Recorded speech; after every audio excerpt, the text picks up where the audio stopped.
a lot of doors opened up really, really fast. Facebook signed me, and I just could not believe the amount of money they had offered, which I can't really disclose, but it was good. And one of the most impressive things I saw was a virtual rave with a virtual DJ. So I always encourage content creators, if there is a new opportunity anywhere, take it.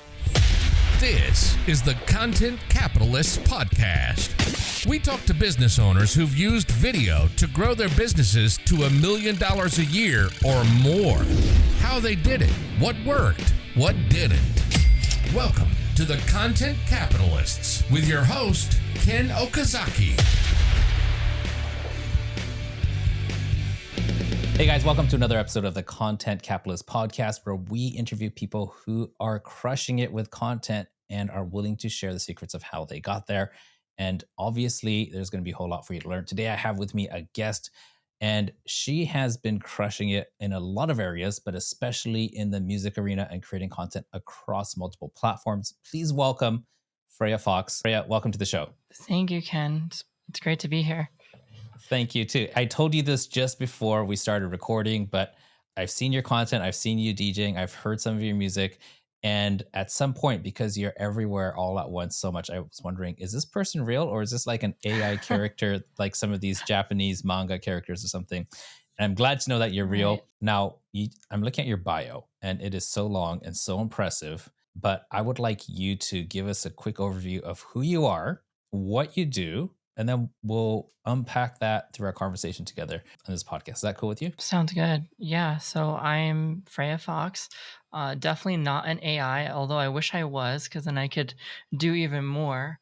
I am an EDM artist, DJ, producer, vocalist. I pretty much sing, produce, and play my own music. And I go on tour and play a lot of festivals and stuff. I just played LA3C, which was the inaugural event with Snoop Dogg, Maluma, 17, Toki Monsta. It was a bunch of great headliners, and I had the pleasure of doing that. I played Life is Beautiful last year in Vegas, which is also a Penske Media-owned festival. I've done Hot Import Nights in Hawaii. So I've done a lot of, events in the past year and hopefully ramping up to that. Before I even got into any of this, I was a professional gamer. I used to stream full time, and I played Smash Bros. Competitively, and I was sponsored, and I did all that stuff. So that's where content creation came into play, and having to do that every single day was a very important lesson, and also a skill that helped me pivot into music, which has always been kind of my true talent and the thing that I love the most, but I avoided doing out of fear, out of just not believing in myself and thinking that, gaming is easier to get into. And I kind of stumbled into gaming on accident, not like actually gaming, because I've always been a gamer since I was a kid, but streaming came by honestly pure luck with Facebook gaming initially. So yeah, but now we're here, and Here we are. things that I've learned in the past from streaming and live content, obviously they can apply to live performance as well. So I think I'm seasoned from that. I think it's every teenager's dream to be able to just play games all day and get paid for it and get fans and get famous, right? And you're the first person I brought on the show so far who is coming from that arena. But I have who's actually like expanded it. I have somebody who's actually a former client of mine, and I interviewed him recently, and he got his start with World of Warcraft. But Nice. but instead of streaming, he went into actually creating like courses on the cheats and how to harvest or whatever strategy that is in there. And Peng then Joon. that's right, Peng Joon. Have you met to him? be him. I know him. I know of him, and I know his whole Okay. story. So very Yeah. impressive. But again, gaming is the gateway for a lot of people. And for me, my initial interest in computers, and I think I'm a few years older than you, but it was, I downloaded these games. Well, actually, no, I bought floppy disks. Can you imagine?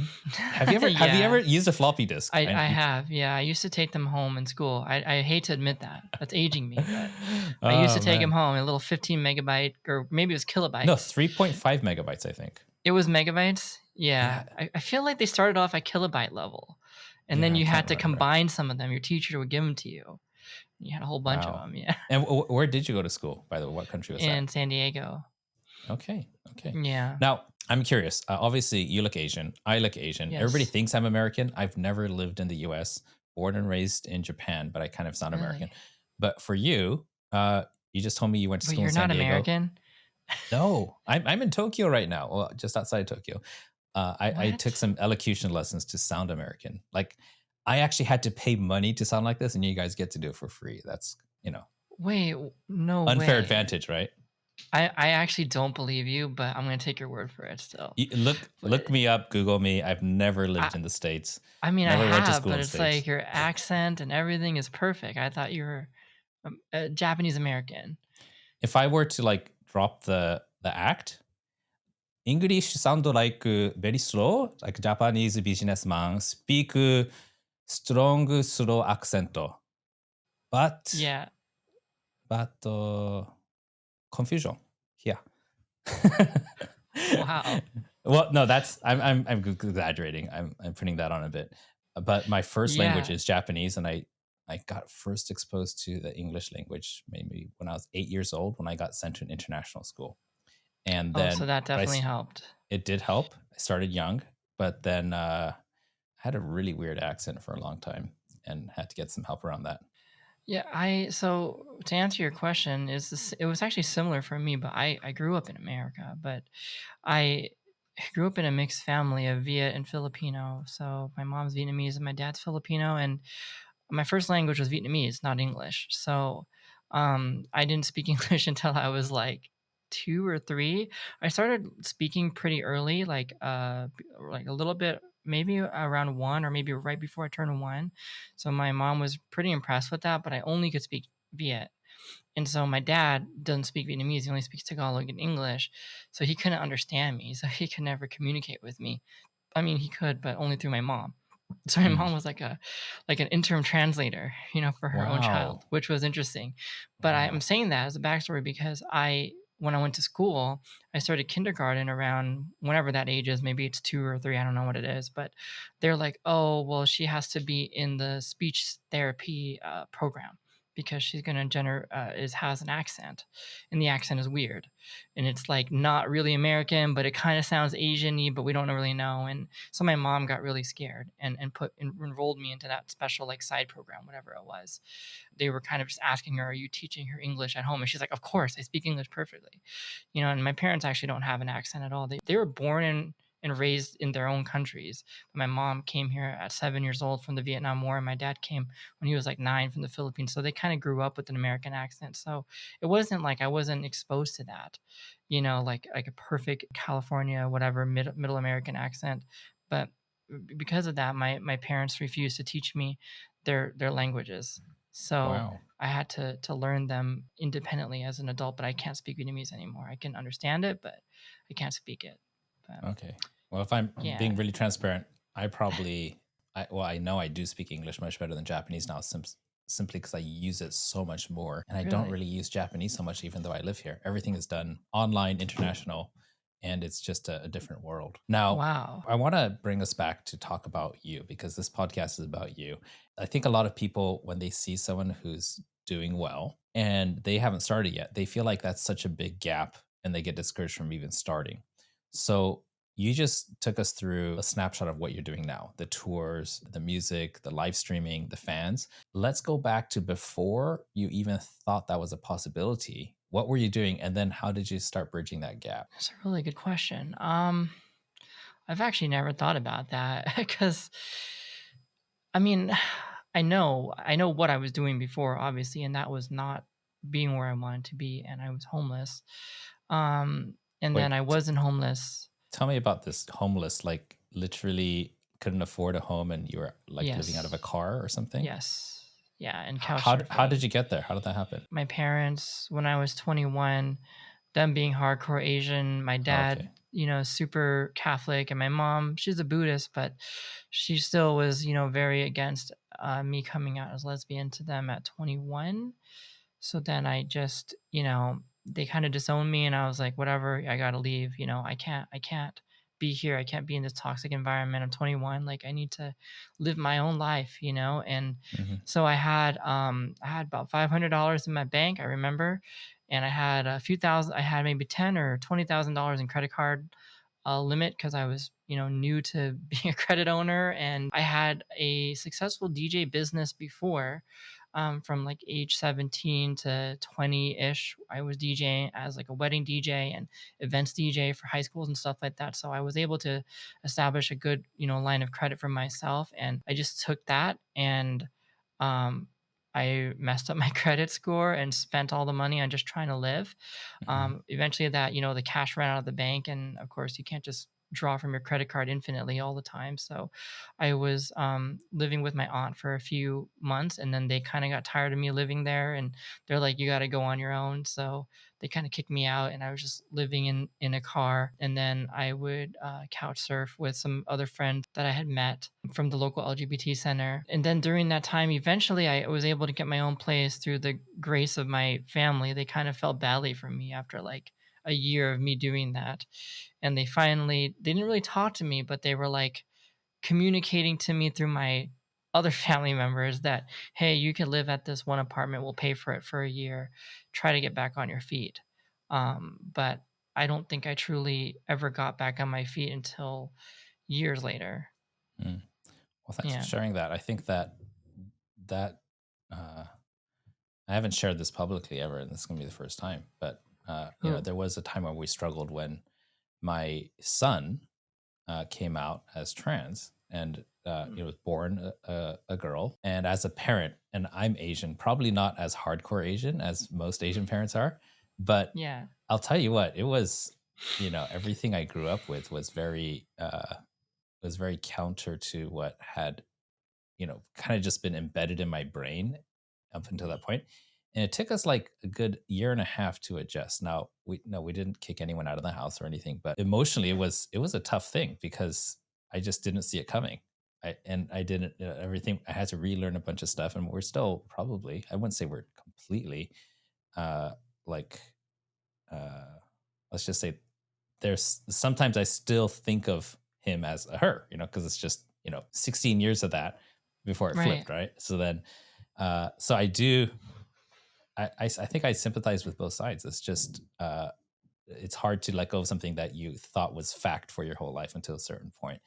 And then now my son, we have a great relationship. It's ridiculously good work ethic, and that's, I guess, as a business owner, that is just like yes.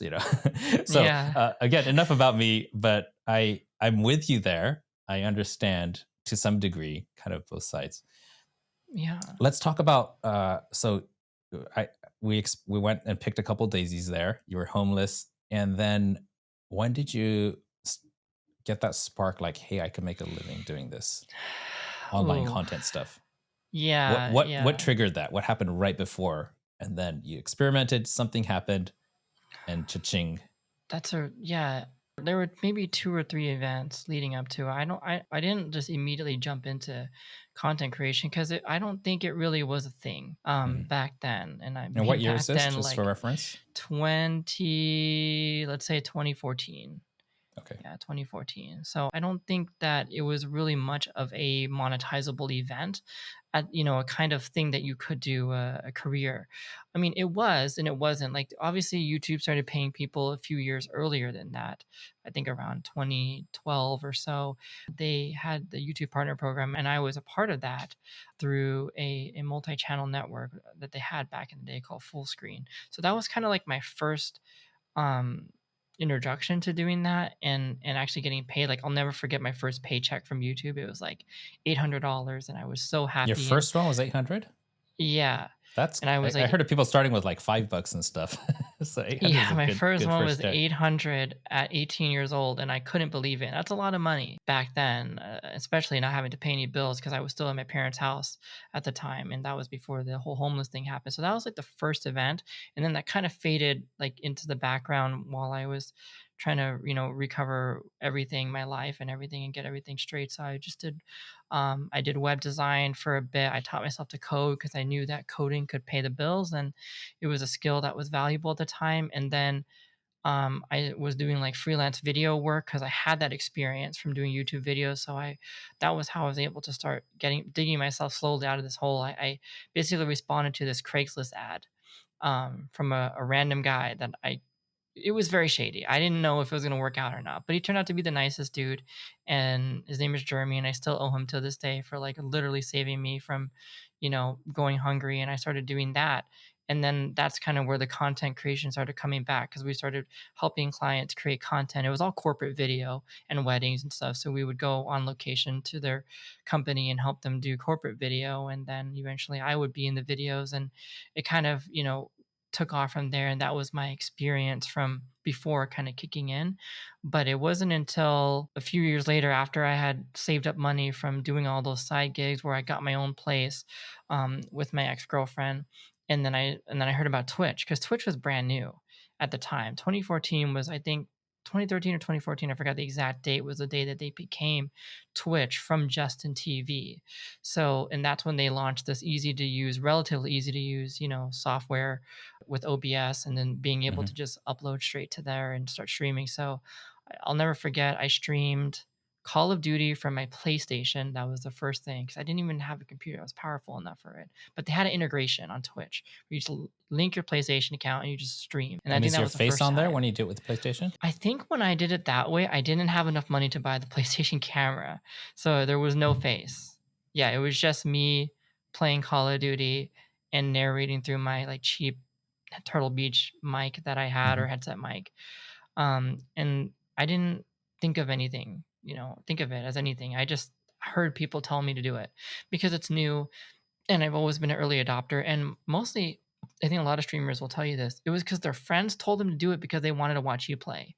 Because there Oh, wasn't an easy way to do it. It wasn't like nowadays with Discord and all these other tools where you can just press a button and all your friends can join in and watch. You had to actually stream somewhere in order for them to watch you, and Twitch was obviously the only option.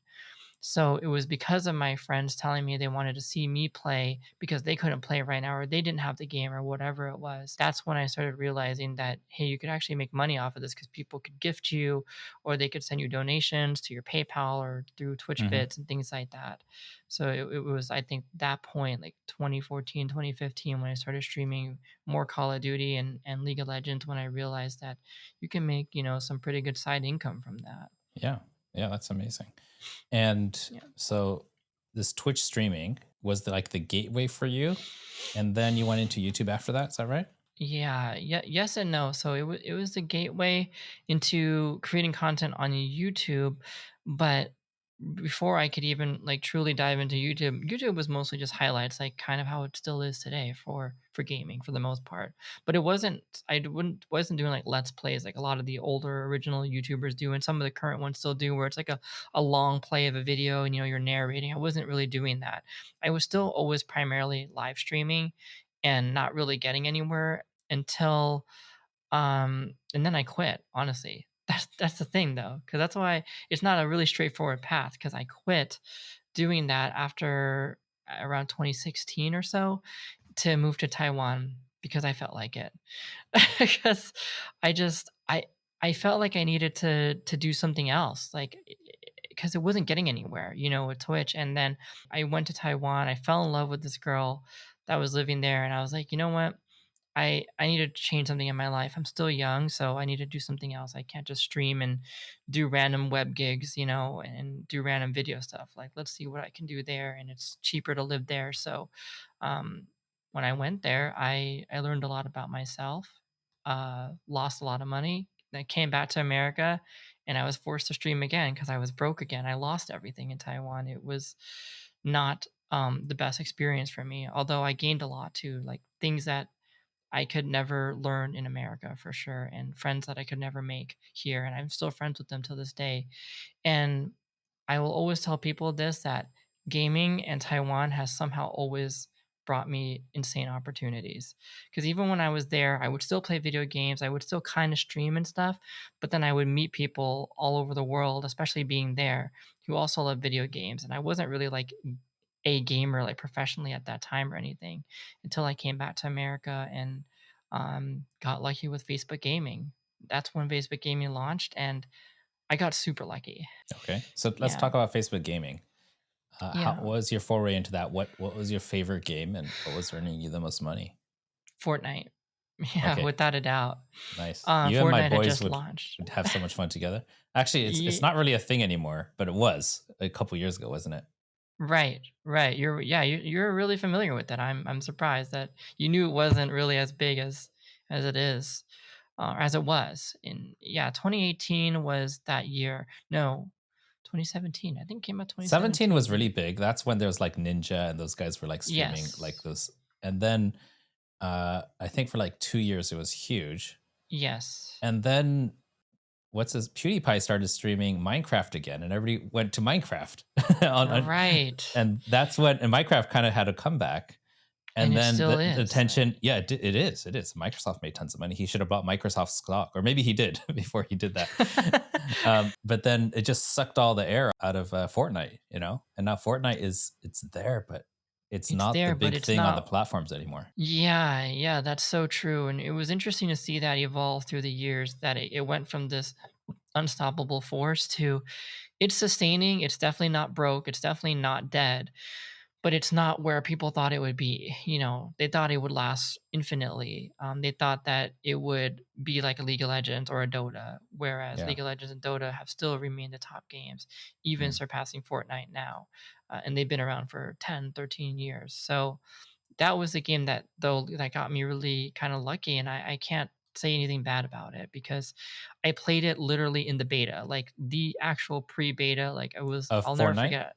Yes, it and was this is like streaming straight to October. Facebook Gaming, that platform. Straight to Facebook Gaming, first to Twitch, and then I found out somehow through an ad or someone that I knew was like, "Hey, you should try streaming Fortnite on Facebook Gaming. No one's streaming it yet, and it's a brand new game." And I'll never forget it. It was Halloween, literally Halloween, October 31st, 2017. I went live on Facebook. And I there's all tried the it. Halloween, like the add-ons, right?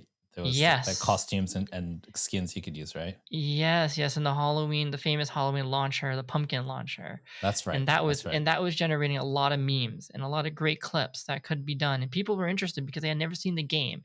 Everybody was on PUBG, and they knew PUBG. They said PUBG is the end all be all battle royale. It's the best game of the century, blah blah blah.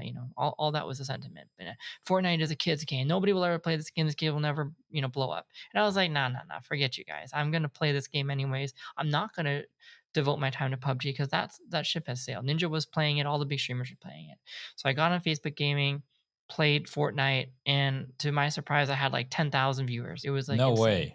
No Yeah, it way. was like 10,000 3,000. simultaneous Yeah, viewers. simultaneous. It was 3,000, then 6,000, then 10. And it was just crazy. Like I could not believe it. And then every day that I would continue to stream it, I would just get more and more. I would average like between 3 to 6,000, and I could peak at 10, peak at 12, then go down and sustain 6. Wow. So it was crazy. I had, rapid growth from that. And from there, a lot of doors opened up really, really fast. Mm. Facebook signed me.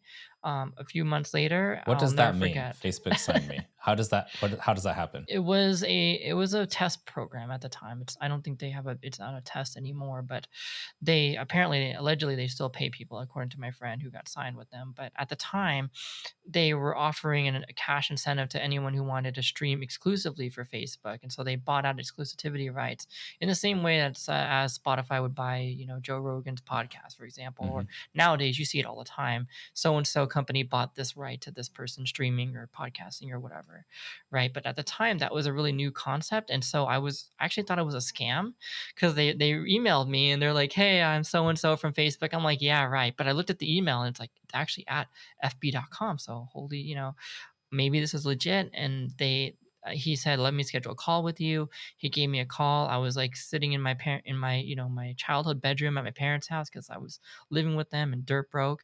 And I'll never forget that call. He said, "Hey, this is really me. I'm actually from Facebook. We'd like to offer you this amount of money to have exclusivity to your streams for 1 year, blah blah blah."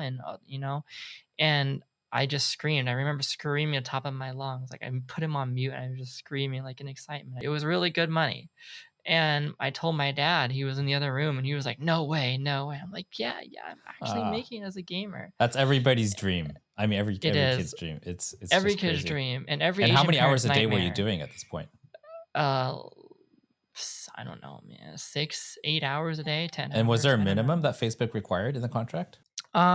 Yes, there was a minimum that they required in the contract. It was something like God, I want to say it was like 80 hours a month. So basically a normal work week for most Wow. people. That's a lot. Yeah, so 80 quite a hours. lot. Yeah, quite a lot of hours, and that seems to be the standard contract That's 4 for hours a day, most. isn't it? Yeah, at least 4 hours a day. But that's if you just wanted to, do the minimum. Yeah. I would never recommend people just do the minimum starting out, And especially if you're streaming.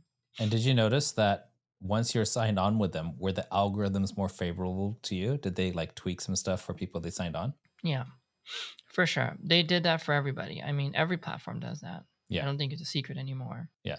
Just seeing if you noticed. Okay.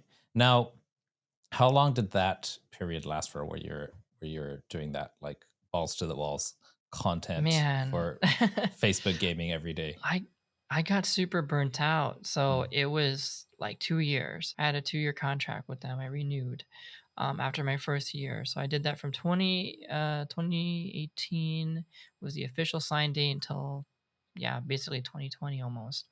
And so I did that pretty much every single day, nonstop. I don't think I really took a break until 2019, when I got super burnt out, and then I went to Korea to do some plastic surgery. So I took a break for like 2 months, and that was my first vacation in like not even a vacation. I was just there medically, and I just happened to have to rest, But it was like I was working nonstop for like 3 or 4 years. I think just grinding content every single day and doing that and saving up money to do surgeries and also just to travel and do stuff. But I never really got to travel. I was just always like feeling guilty about streaming and stuff. And that's where the burnout comes in, and that's a scary part when you're a creator that depends on an algorithm, which depends on you being consistent. So there's two questions I want to unpack here before we move to the next one. Number one is, why do you think you succeeded when there were probably tens of thousands of others who didn't? And the second one is burnout inevitable for anybody pushing it that hard as you did? Let me think. I haven't thought about the first one for sure. Because there are Why was tens of I? thousands of people who want to achieve what you did. Why did you get into the Yes. NBA, so to speak, of gaming, right? Get it signed by a huge company, get paid tons of money to Yes. play the game you love more than anything. Yeah, why me? I often ask myself that same question. I don't know. I don't know how to quantify it or put it truly into words other than I think for me it was a combination of being highly entertaining, and I say that off the reviews of other people, not myself, because I don't think I'm any more entertaining than the next person, and I there's obviously people that are way better at it than I am, who are infinitely more successful than I am today. But I would say at the time, I think it was first mover advantage is a definitely quantifiable event. It was that I was there before anyone else.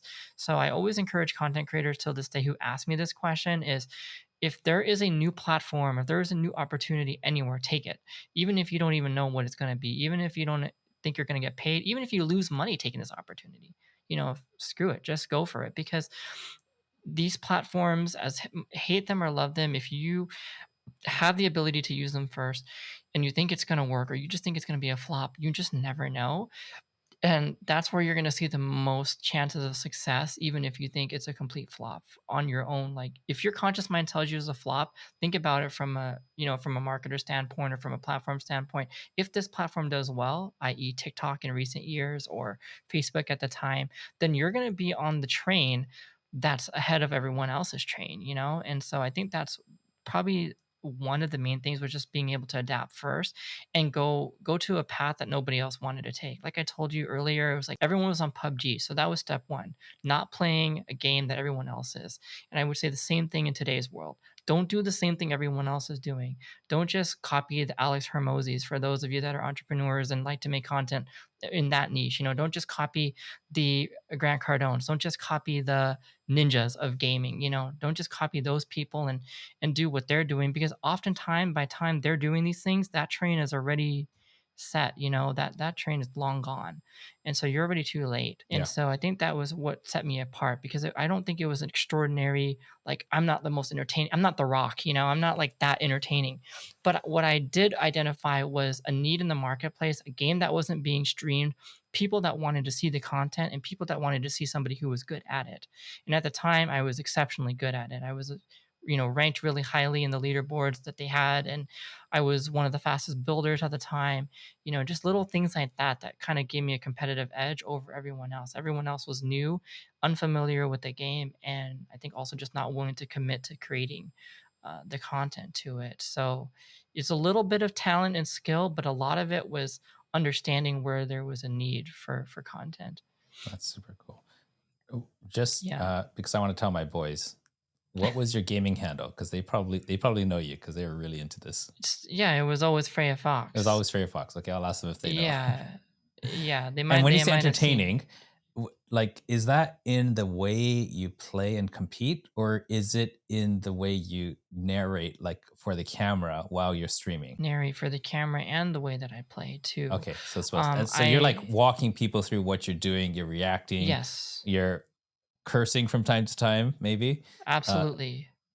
Raising your voice to all tones, like Yes. Okay, You have to and put on a performance. you do, you It's a do. character. Yeah, Maybe that's Freya why you're a Fox is a good DJ. character. It's because people don't see what your hands are doing, but they That's do see right. your face. And then See your that's why the face. DJ's got to put their hands up like this, Yeah. because otherwise, your hands on the turntables don't really make a show. Doesn't do anything for anyone. Yeah. Yeah, they hear the song and they hear the mix, and obviously most of the time they don't even care what it is. They want to see the DJ having fun and pumping up the crowd and doing things like that and really putting on a show. That's really what entertainment has always been, but it's even more so now because people are used to seeing people be above and beyond, like really over the top. And I Yeah. think that's what we've been accustomed to as a society, just seeing TikTok, just seeing live performances and things like that. But yeah, it's always been like Freya Fox is a character for me. She's not Janelle. She is a character. It is a extension of who I truly am, but it's like, on steroids. It's you have to be able to crank up the dial to 11 XQC to level, to right? be yeah, XQC level. I wouldn't say I'm as crazy as he is. Like I don't know if I can even act that way, but I'm not filled of just testosterone like he is, but I could probably act that way, but it's just not it wouldn't feel natural to me and people would probably be able to tell. So you gotta when you're wanting to be entertaining, you need to think of a character of yourself that's like similar but just a little bit more. I think that's really key. That's Um, that's amazing. Thank you for sharing that.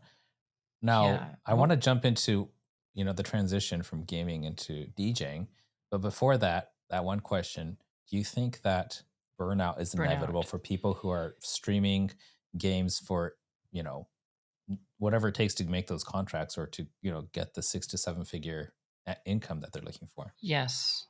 Yes, absolutely. The burnout is real. It's going to be inevitable no matter what you try to do, unless if you manage your stress and manage your own expectations. Because the fact of the matter is there's no boss. I mean, the boss is the algorithm, and the boss is your viewers and your potential new fans.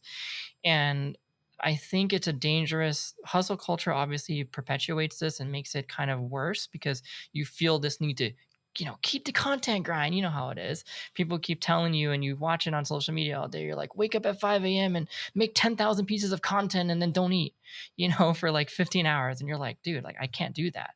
But you start to think when you're starting out that that's the person that you should be because you see it perpetuated all the time by people online.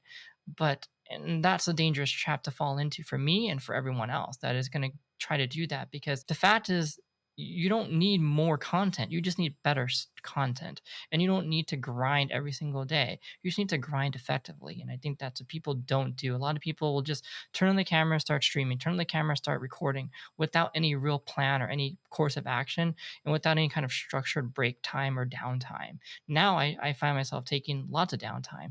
But in the beginning, you feel daunted. It's a daunting experience. So you just don't know when to stop. Mm. And so I think if you go in with the mindset of I have to always be hustling, always be making content, then you will burn out so fast that you'll never want to make a good piece of content again. And eventually the quality will just suck. So you're not getting anywhere. You're at a net loss at that point. Wow. Freya, what you said right there, you don't need more content, you need better content. If there's one thing, guys, that you take away from this, it's that. Literally 45 minutes ago, I was on another call with a YouTube strategist, and he's the guy that actually handles Alex Hormozzi's YouTube channel. And I was getting some, we're just talking. He has an agency, I have an agency. And the thing he said was exactly the same. It's like, he's analyzing all the videos on some of my clients' channels on YouTube. And he says most of the time they don't need more, they just need better. So we're just going to look at the best ones and then figure out how to tweak it and make another version of that and forget all the ones that aren't doing well. And it's such an analytical approach to things, but then it just gives you the clues on what's gonna jump. And almost always Yeah. it's an old idea remixed in a new way and with a new angle. And I guess seeing the success that Alex has had, I'm keen to listen to anything he's got to tell me on on how he got there, because Remixing the old, yeah. yeah, like everything he says, there is not a single new idea under the sun that Alex shares. But he takes it and he makes it into an interesting model, feeds it through a thesaurus or chat GPT, and then makes it more interesting, right? And Yeah, and of course he's agreed. got the personality and the track record, which sure helps. But consistency is crazy, crazy good. Agreed. Now, before we leave this chapter, I want to ask you, if somebody is thinking about going into the professional leagues, or when I say professional, I don't mean e-gaming, but I mean like making a living off of game streaming. What advice would you have for someone who's thinking about it? Like a couple of do's and a couple of don'ts if they're hoping to make a living off of streaming with games? Yeah, so I think do's and don'ts. I say, the I'll start with the don'ts because I think the don'ts are less obvious than the do's. The do's are just like, yeah, start streaming, But and that's true. Some of the time people really just need to start. But the don'ts are something that I think people don't think of, which are don't be fake. Like don't just stream to stream and stream a game that you don't like to play.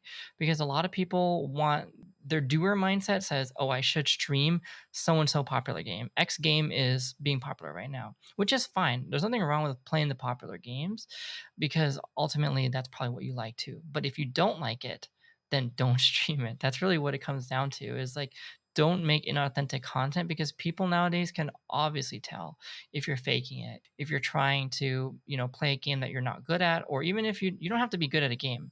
That's a lot of things too. Maybe that's another don't. Don't think that you have to be good at a game to stream it, but at the same time, don't do it if you really don't want to play. A lot of people will force it. They'll make content that they don't want to make, and people will see that it's lazy, it's uninspired, it's not something that you enjoy. So that's like two don'ts. And maybe like the third don't is um don't think that it's too late because it's only too late when you say it's too late. Anybody can blow up overnight on TikTok or on Instagram Reels these days, which is better than what I had before with Facebook gaming and other platforms like Twitch. There wasn't this amazing algorithm that still exists till this day to a point. I mean, it's not as good as 2020, but it's still there. There are still opportunities for anyone's Twitch clip or whatever their gaming clip to blow up. So don't just think that you have to already be established. And I'd say the do's are do create content on other platforms first.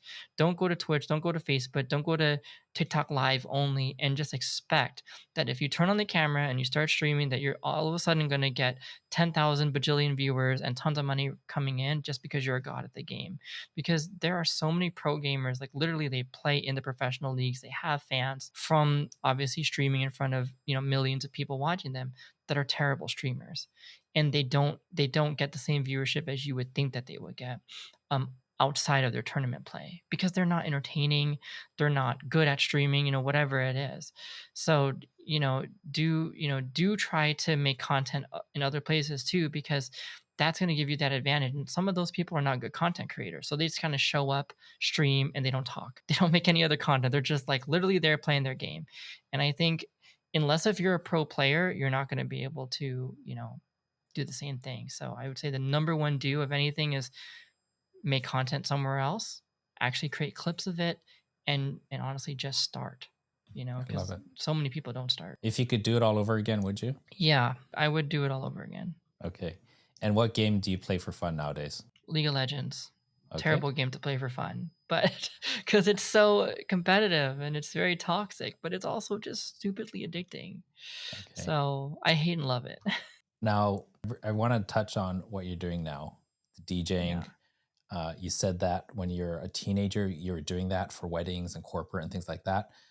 And Yes. now you're probably one of the like the people on the poster of concerts and stuff, right? And I events. am. So tell me about how that happened. What, did you leverage your gaming platform or your audience to that, or did an agent come in and find you as raw talent? And did you build from zero all the way to where you are now? Yeah, the first one. You kind of guessed it and nailed it. I leverage gaming into these connections. So I like I said, I think the theme of this whole my whole story has always been gaming unites people and brings people from every walk of life together, no matter what income level, no matter what background they are, what race, gaming unites. And I'm gonna say that as a preface to how I got into, music, like doing this and touring and stuff. It was because of like video game. And I always tell people this story, they don't believe it. So I was playing Valorant one day. Maybe this was 2021, I think it was. Playing Valorant, it's a brand new game at the time. I carried my team, did really well, and this guy was added me. Won't mention his name, but he works for Insomniac, which is the big event producer of all the EDM events in this country in the U.S. So they produce EDC, which everyone's heard of. They have EDC Japan there, so you might have seen that. They have EDC in all over the world now, and they produce that.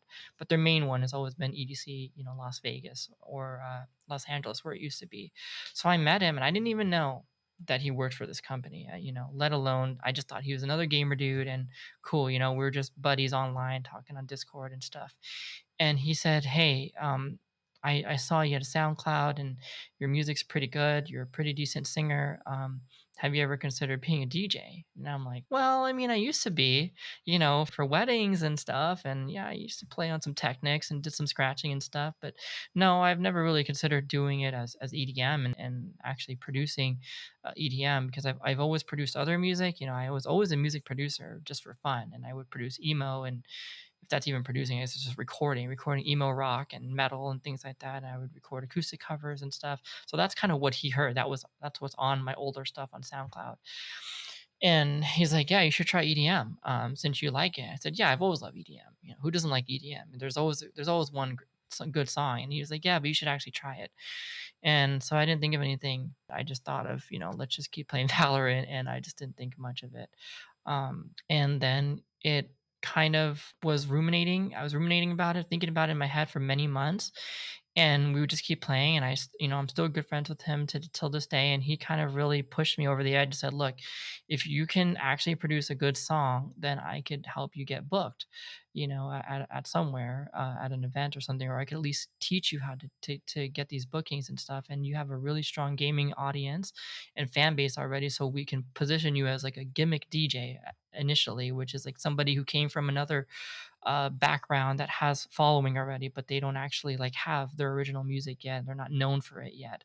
And that was kind of the branding advice that really changed my entire perspective, was that there are gimmick DJs out there that Paris Hilton is one of them, Shaquille O'Neal as DJ Diesel is one of them, things like that, where they've come from another walk of life and now they are DJing and on tours and stuff. And so that's kind of what happened. And it wasn't until May 2021 and I went to EDC Las Vegas where I just had this amazing experience that changed my life. And I realized that I need to be on the stage. Like, I don't need to be here I mean, I love being in the crowd. I still play, I still go, but like I need to be the one on the crowd. I can't just be doing my other marketing agency stuff that I had and doing the PR stuff that I was doing and just random, odd jobs that I was doing to get by, which it wasn't getting by. I was, making really good money with my PR agency and doing things like that outside of the gaming side because I had multiple businesses and things going along with the content creation that I was doing. But I realized like I need to be there. I need to be the one that people are listening to my music and dancing and things like that. And I hit him up again. A few months later, I was like, "I'm going to do it.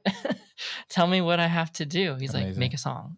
Yeah. So then it kind of And went on from there. what magnitude of difference is there from seeing 10,000 people watching you live stream or seeing however many people are at your live concerts?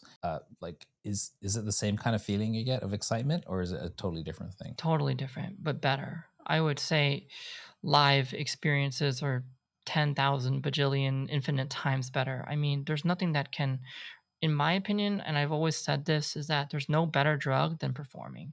Like, no drugs in this world could ever give me the same feeling that I have as performing. And I've experimented a little bit when I was younger. I'm not going to say what, but I was a young Burning Man goer at one point. I'll start off with that, and I'll say, I've tried a lot of things, and it's like there's nothing better than feeling people's energy. At least for me, I'm like super. I could be super extroverted when I want to, and I need people's energy to really feed off of. And live streaming doesn't give you that. I mean, if anything, at the end of the day, it just looks like a number. It looks like a really big number, and you're like, cool. People are in their chat, they're talking to you and stuff. And it's not that I don't like that. I mean, of course, everyone who wants to do content would love to have that many people watching them and stuff. But the energy is just different. Like you feel the human connection, you feel the energy, you hear the reaction, you hear them clapping or singing along, or you can see them visually dancing. Whereas when you're streaming, a lot of people are lurking, they're not really interacting with you, they're just there. You're kind of background noise for them, and they chime in from time to time. But when you're on stage and you're performing and you're DJing, and for me, I perform live, so I play instruments live, I sing live. My experience is very different than most Yeah. EDM shows where I'm just on the CDJs. I don't do that often. It's more of me singing and performing live. So when you play a song and people react to it immediately, or they react to the transition, or they love my vocals and they feel my connection with the audience when I'm singing it's like, man, there's nothing better to me to see their faces and see them be genuinely happy, because you can see it, and you can't see that online all the time. I get it. And that's probably why Mark Zuckerberg is pushing so hard into the metaverse. He's trying to bring something an in between ground, right? Where it's Right. where do you see the future for your content creation? Because I kind of see what you're doing, like DJing and live gaming. These are like high level professional things. Like, and much like Yes. basketball or soccer or tennis, there's an expiry date to like how long could you do that for sustainably. Do you see like what's the next act for you? Like when what you could be building up to based on all your experiences and where your talents lie? I've thought about it a little bit, and I think, but I don't know for sure because the rate of technology changing is so rapid at this point in time. I went to CES 2 weeks ago. Was it 2 weeks ago? Yeah, the beginning of this year, and seeing the AI revolution and just seeing all the new tech. To be honest, it was the most futuristic CES that I had been to in the last like 6, 7, 8 years.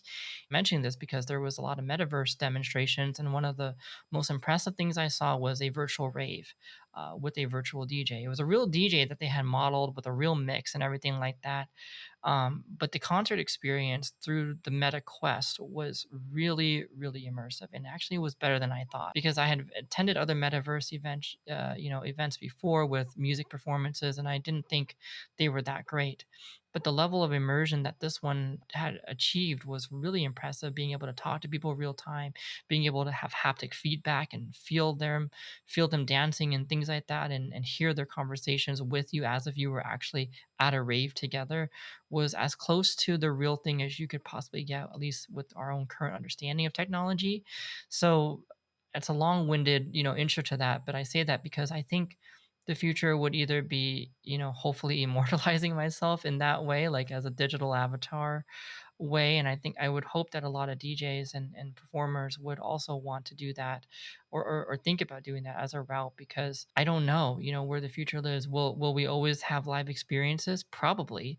I think people will always want, that human connection, unless if something ultra catastrophic, prevents us from doing that, maybe another pandemic or a, you know, crazy kind of doomsday scenario. But anything short of that, it's like you do have to think about, where the landscape is evolving. Will the younger generations of live music goers, will they prefer to be in digital music events, or I don't know. I don't really know if that horizon has been painted yet. I think, if anything, I've been reading a lot of articles that Gen Z and whatever their generation even earlier than them is actually starting to reject a lot of digital events, or digital like technologies. They're even like going, that's why vinyl is on the rise. Like there was a lot of vinyl, I did not know it's back on the rise. yeah, yeah, there were a lot of vinyl companies at CES, which was impressive to me because it's not technical. It's not a high tech item, but they were fine. They had ways to kind of put tech into it while it's still being analog, right? And it Mm. was like there were all these analog type of old school technologies that were reemerging. And so I don't really know, where is it going to be? Is it going to be all the way to everyone's in the metaverse? Maybe, but it could also be a regression of going back to maybe simpler times. Because I think we're really in the roaring 20s right now, where people are out of a pandemic, more or less.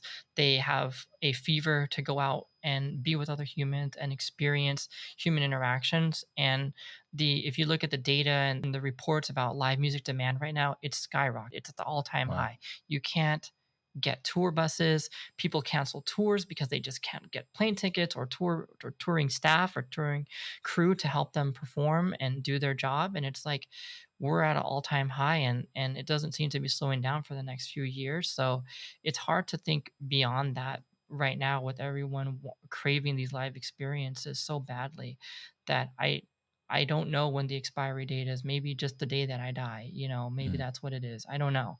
I'd love to say that eventually I could be like a Tiesto, who's been DJing for like 30, 40 years. He's like 54, Yeah, 55 yeah. something now, and still at it. And, and I feel like You he have won't stop performers until like he's high energy dead. performers like ACDC, for example, that they just Yeah, won't die.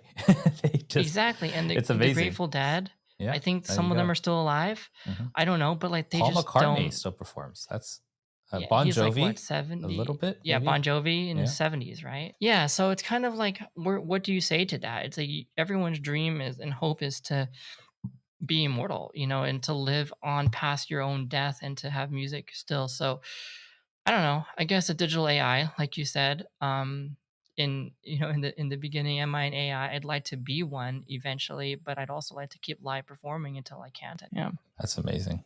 I think that you know how a lot of people are using ChatGPT to Yes. just write stuff for them.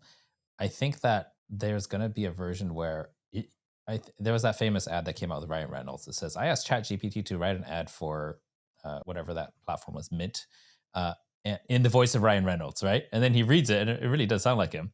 I think that the key is if it can learn everybody's voice, then it's going to be like your companion virtual assistant or personal assistant that can and they will be having 90% of the experience as if it's you, but it really Right. has to learn to be you. And we already know that's possible. So I think that when you see layer on top of that, the actual video experience, which NVIDIA is way ahead on, they've got that where it looks just like you, acts like you. Yeah. And then you've got things like, Descript and a bunch of other text to speech software that will just take the voice of, Freya Fox Hmm. recorded over the face of Freya Fox. Then that is going to be the ultimate leverage that any content creator has.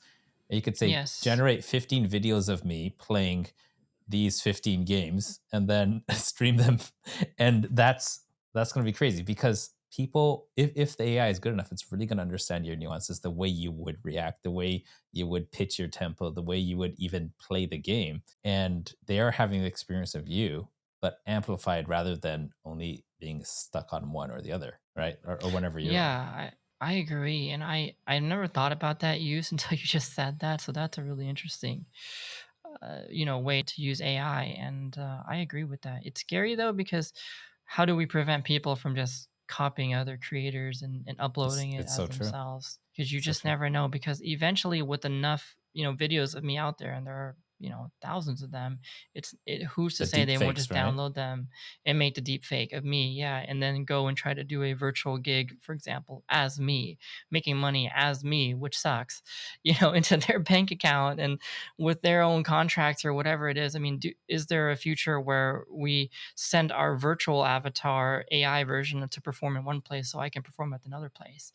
That probably a very real possibility, and that could help offset the load of traveling all the time and things like that. But then that just becomes a whole mess of ethics and legal things that we just can't foresee yet. And when we do have to cross that bridge, I think it's going to be a really interesting one. It's like, how much do we pay virtual Paul McCartney for real Paul McCartney? What's the value of the virtual avatar that sings and acts exactly like him and performs live? How much do we pay him versus the real guy? I And think who's to there's already say? a precedent for that Yeah, though, because you think when so? in the early 1900s, when people first started recording music and selling Mm, it, that's when musicians were freaking out. Like, we're not going to get paid anymore because Someone's Oh, just could right. play the song over and over. Before they would get paid per set. Now one person could play it 1,000 times and they just get paid once. So then, but then they realized that the skill of how many people could listen to it outweighs the time that they. So they realized when they realized they could stop trading time for money, then everybody was happy to distribute their music as recordings. So what's going to happen now is instead of a static set of music that plays every single time, I could listen to, All I Want for Christmas Is You, 30 million times, and Mariah Carey will still get paid the same amount if it's a CD. But if it's Spotify, there's a little bit of kickback. I think that people's True. digital identities, there will be an AI performance you could play over and over and over. And then the licensing fees will go to the person who's the author.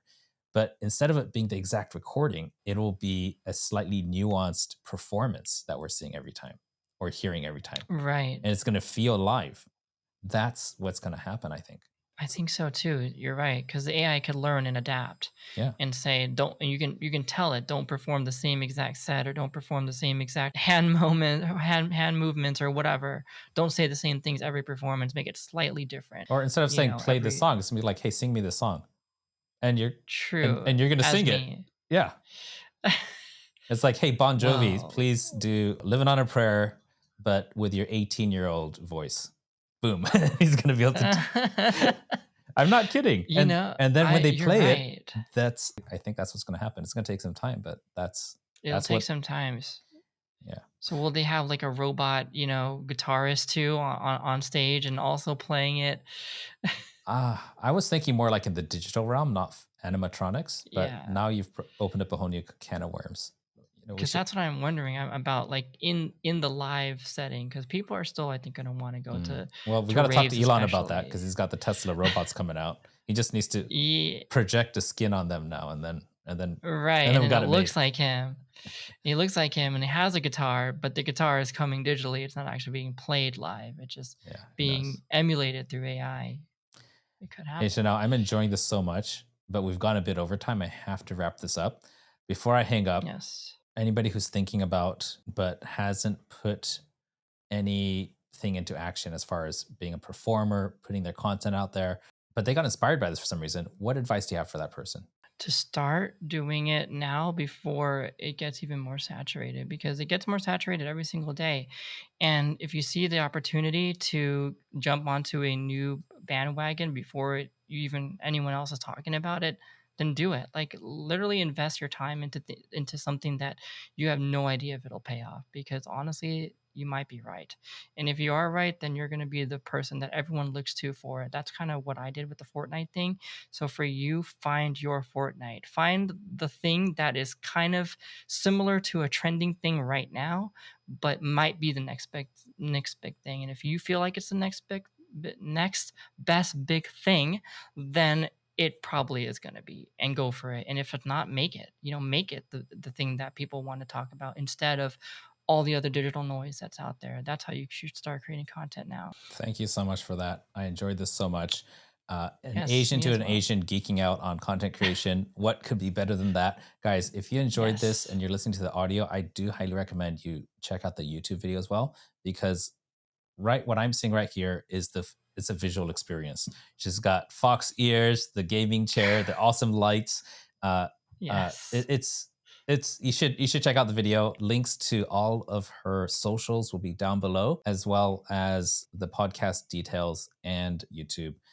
If you enjoyed that, give us a comment or a like. Otherwise, I will see you in the next video. Freya, thank you so much, and we'll be in touch for sure. Thank you. All right, bye for now.